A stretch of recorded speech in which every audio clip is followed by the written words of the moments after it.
The rain had not stopped since dawn. It was the kind of rain that clung to your skin, heavy and cold, like grief itself. I stood beneath a black umbrella at the edge of the cemetery in Queens, New York, watching as they lowered my husband's casket into the ground. His name was Robert Evans. 40 years of marriage, gone in an instant. My fingers trembled as I clutched the damp fabric of my coat. Beside me stood my son, Brian. He looked impatient, as if the ceremony had dragged on too long. His wife, Amanda, kept glancing at her phone. I tried not to let it bother me, but something inside me felt wrong. It was not just the funeral.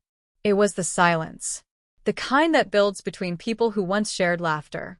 Back at the house, people came and went. Neighbors, church members, Robert's colleagues from the post office. They dropped off casseroles, murmured empty words, and left. Brian barely spoke to me. When the last guest had gone, I finally dared to ask. "Brian," I said gently, "would it be all right if I stayed with you for a few days? Just until I can think straight." He paused. His face was unreadable. "We'll talk about it tomorrow," he said shortly. That night, I sat alone in the bedroom I had shared with Robert for most of my life. His glasses were still on the nightstand. His coat still hung on the hook by the door. Everything smelled like him. The grief clawed at my chest. By morning, I had packed a small suitcase and waited at the kitchen table, hoping for warmth, for understanding. Instead, Brian walked in with a blank expression. Amanda didn't even say good morning. She just watched. He grabbed my suitcase without a word and walked out the front door. Confused, I followed.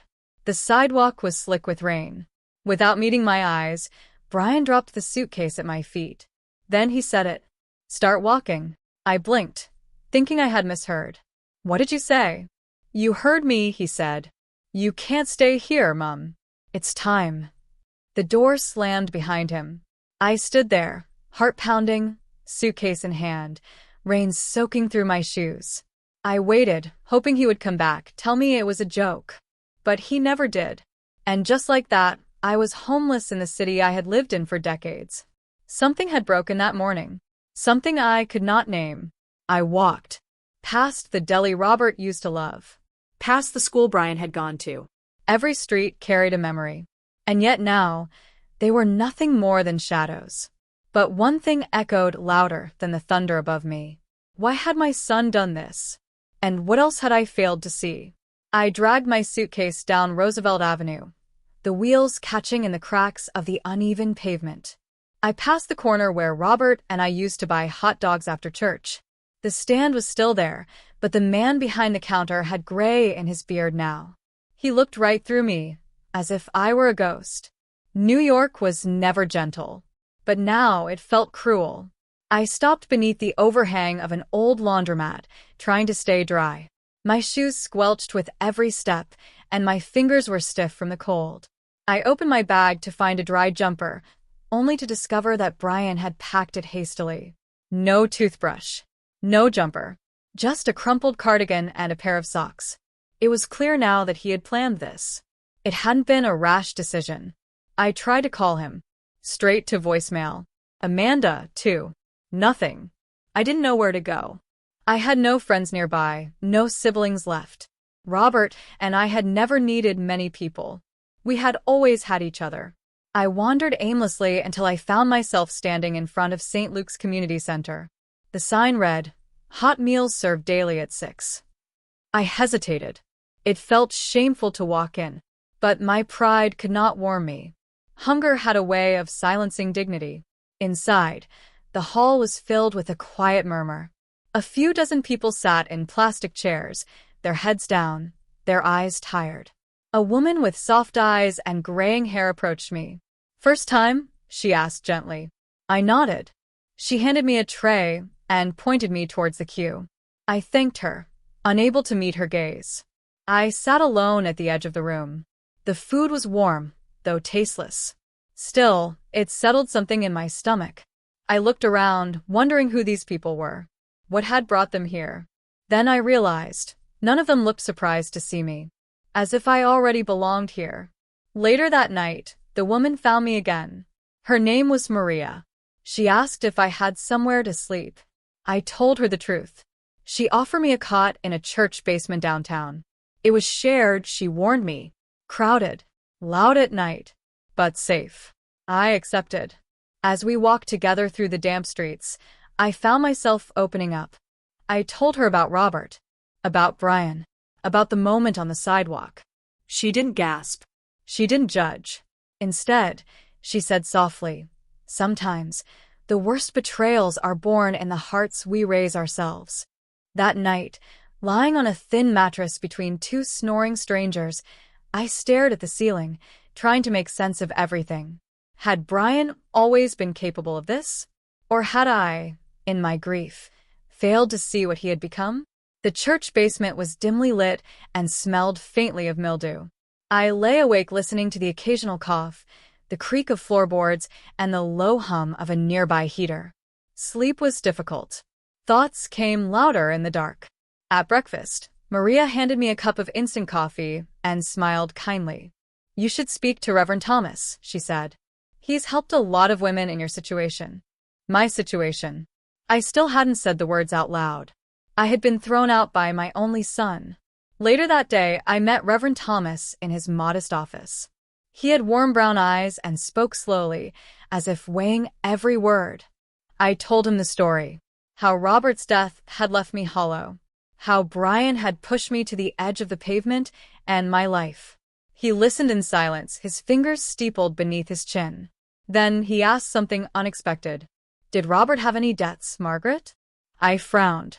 "None that I know of." "Did Brian ever ask for money before?" I paused. Yes, he had. Small things. Repairs, credit cards.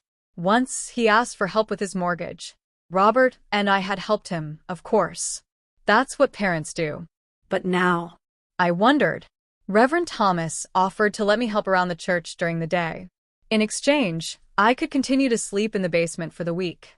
I agreed, thankful for something that resembled purpose. As I swept the hallway floors that afternoon, I overheard two women whispering behind the pantry door. "She doesn't know, does she?" no. And I'm not the one to tell her. My name wasn't mentioned, but the tone, the way they stopped when I approached, it gnawed at me. That night, I wrote Brian an email. Not begging. Just asking for honesty. I never got a reply. But by morning, something else came instead. A letter. Slipped under my pillow. No return address. Just my name on the front. Inside was a single sentence. "You don't know the truth about Robert, do you?" The letter haunted me. I carried it in my coat pocket all day, unfolding and refolding it until the paper softened at the edges. Who had sent it? Maria claimed she didn't know. Neither did Reverend Thomas. But something in his expression told me he had his suspicions. That evening, I returned to the house I used to share with Robert. I stood across the street, hidden beneath a scarf and hood. The lights were on. Amanda moved past the living room window. Brian was not in sight. I stayed only for a moment, afraid of being seen. Then I turned and walked, not sure where I was going, until my feet brought me to the old storage unit Robert and I had rented years ago. The key still hung from my keyring. I had almost forgotten it existed. The unit was cold and dusty. Boxes were stacked high, labeled in Robert's careful handwriting. Memories. Christmas decorations. Tax papers. I opened the one marked Old Photos. At the bottom was a leather-bound album I didn't recognize. Inside were photographs of Robert in his youth, some I had never seen. But one photo stopped me cold. Robert stood beside a young woman I didn't know. She looked like Amanda. On the back of the photo was a date. 23 years ago. And a name. Elena. I sat down hard on the concrete floor. Why would Robert keep this hidden? And why had I never heard of Elena? When I returned to the church that night, Maria was waiting. "You found something," she said quietly. I nodded. And for the first time since the funeral, I felt more than grief. I felt suspicion. I couldn't sleep. I lay in bed staring at the ceiling, the photo resting on the pillow beside me. The woman's smile, so familiar, haunted me. And the date, 23 years ago, put it just a year before Amanda first came into our lives. She and Brian had met at university, or so I was told.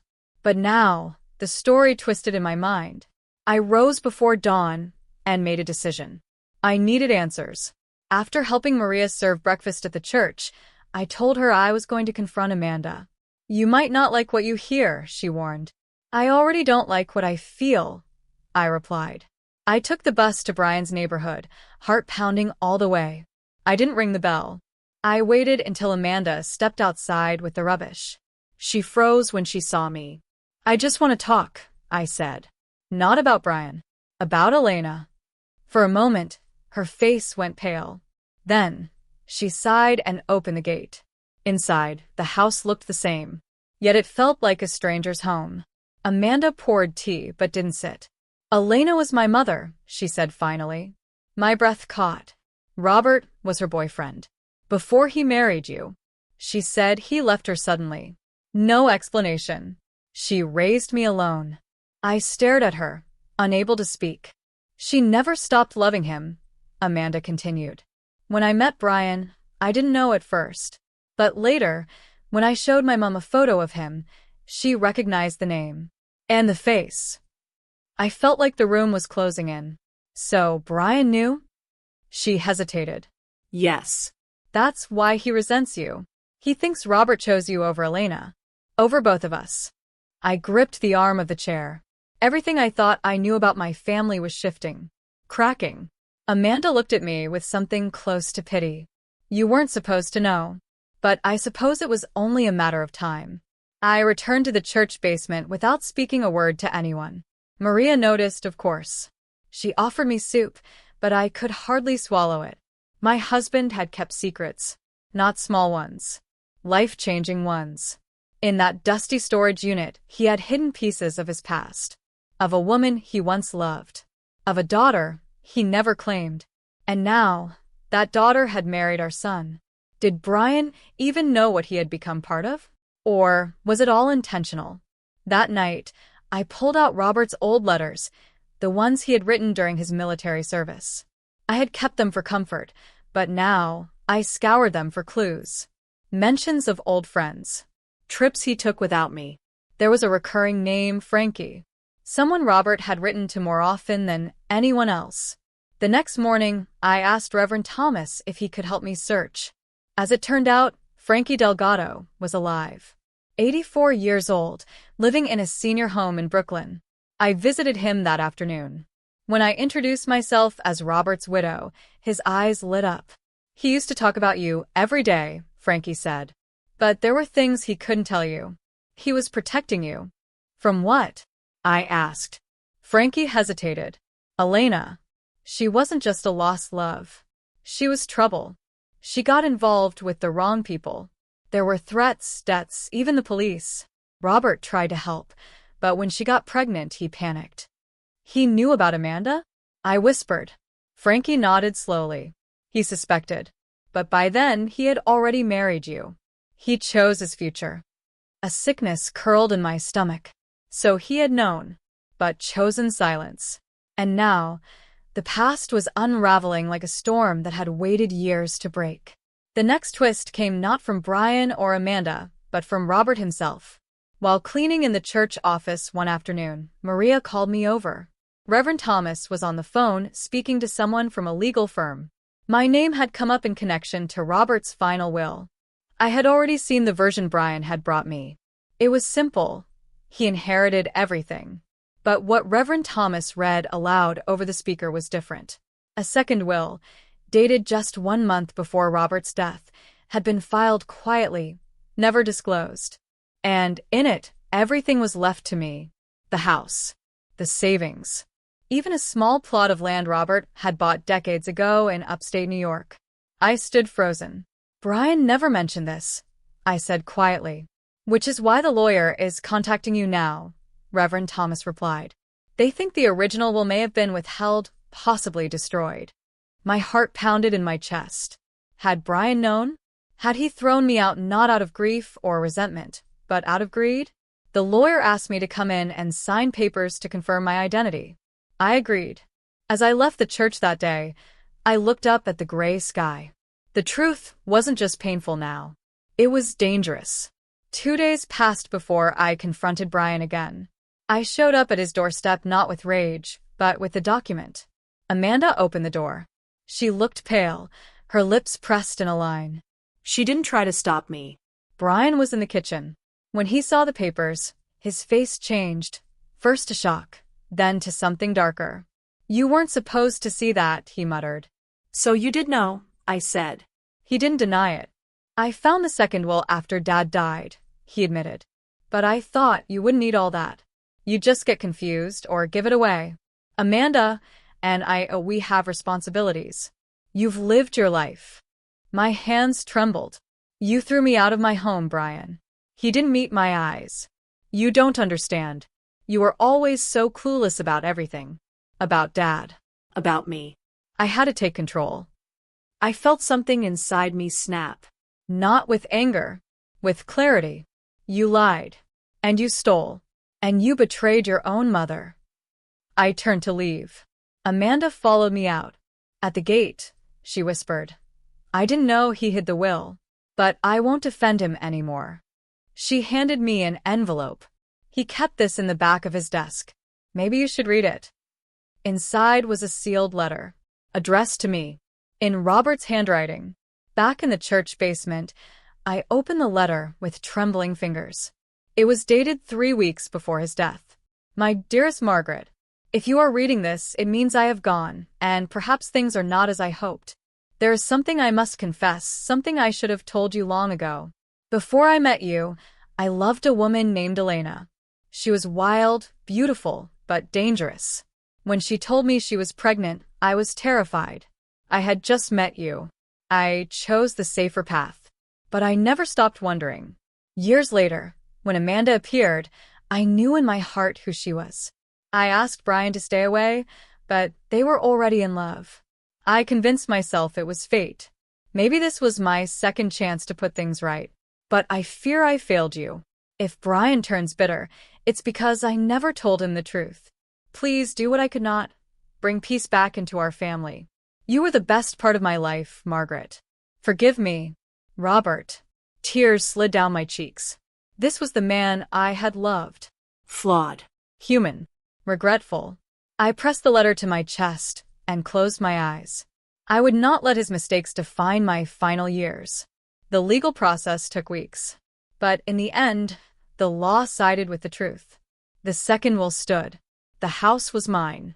So were the accounts, the land, the things Robert had hidden, perhaps to atone for his silence. Brian never apologized. He moved out with Amanda shortly after. I heard whispers they were having difficulties. Amanda still sent messages from time to time. She wanted peace. I didn't respond yet. I moved back into the house alone. But it no longer felt like home. Instead, I sold it. I bought a small cottage upstate, the plot Robert had once dreamed of building on. I planted flowers where he had marked the soil. I invited Maria to visit. Reverend Thomas came too. On Sunday mornings, I sat on the porch with a mug of tea and the mountain air curling around me. I wasn't the same woman who had stood in the rain with a suitcase, abandoned by her only child. I was something stronger now. I had faced betrayal, silence, and truth. And I had chosen to walk forward anyway.